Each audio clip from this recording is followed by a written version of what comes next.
Greetings and welcome. This is the final week of my November Thankful series. Last week, Signs of the Pastime joined David M., Scoots Collectibles, and Collecting Maddox in the 2024 series. This week, there will be two channels honored. And the first, I found this channel from a shout out that Fabian, the undrafted player, did. And I said this before, and I'm going to say it again. If Fabian does a shout out of someone, go sub that channel and introduce yourself, and you'll have a fast friend. Every single one of his shout-outs have made me a friend, and this one was no exception. And I am talking about the card farmer himself, Drew at Cheap Clean Shots. And Cheap Clean Shots is on my short list of the best channel names on YouTube. Very creative, Drew, and if you get a chance, let me know the inspiration of the name. But since Drew and I found each other's channels, I don't believe we have missed a single video of each other's.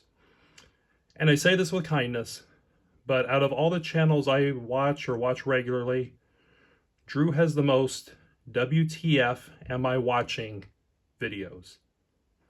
I've seen him showing cards next to giraffes, shown cards at a bar, in a cornfield. He's shown women riding a mechanical bull, among the other videos. Drew's channel, you're going to get 1953 Topps, Eddie Watt, and then What on Earth is Going On videos. And it's great. I really appreciate how much thought and creativity that Drew puts into his channel. He drops a video a week on Thursdays, and each one you can tell he spent at least a week preparing for the videos. They're not mindlessly put out just for the sake of putting out a video. Drew's done a great job of shining light on Eddie Watt's career. And it's not just Eddie Watt. He cares about the gentleman on the cardboard. His series of the 1953 Topps and the stories behind the men goes into a lot of depth of each player who's represented on the 1953 Topps baseball set. As he mentions, a lot of the cards are called commons, but the men are anything but common. And Drew is very much like that. Seems like a pretty common guy. But getting to know Drew, he's anything but common. He's a great guy. He's a generous guy.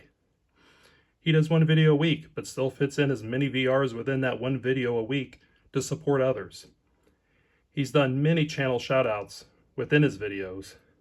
And I feel like if you're connected to Drew, you're going to get a comment on your video from him. There's not many channels that I haven't seen him comment on. And if he doesn't, he may not know you. So please go over and introduce yourself. I did that, and I made a good friend by doing so. So Drew, thanks for all your support.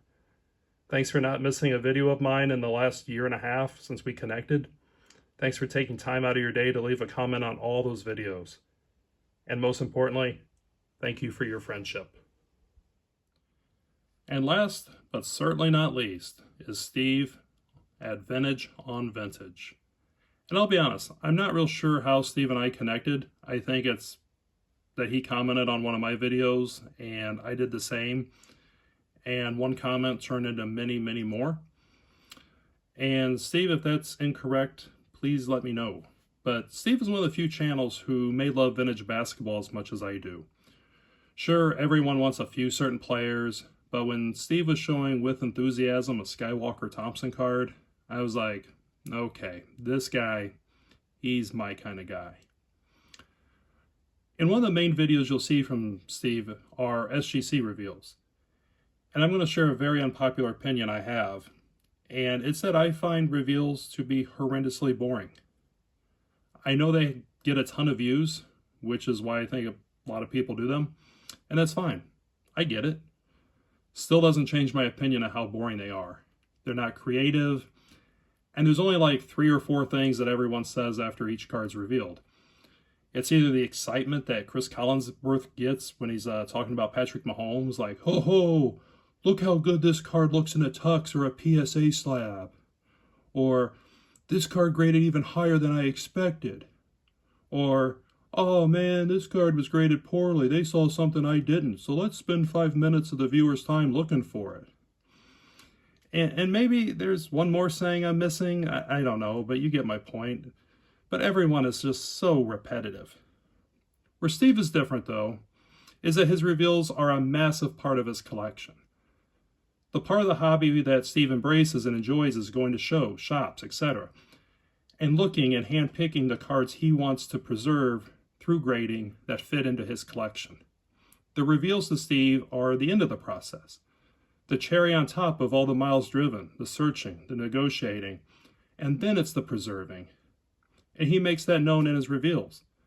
I also like when he shows one of his childhood cards that he's grading. It's the preserve. It's refreshing to me more than any of the other reveals. But baseball, basketball, football, vintage on vintage shows all three. And his collection shows how strong of a sports fan he is. What I like about Steve is how he values card collecting and incorporates it into his friends and family and life. And what I mean by that is he goes on vacation, but he will check out a card shop, or how he will take one of his daughter's boyfriends to the LCS or antique shop and show us a card that they picked out. Or just going to shops and shows with friends. The hobby doesn't define him, but he has a way of incorporating the hobby into his relationships. And that just shows the kind of guy Steve is.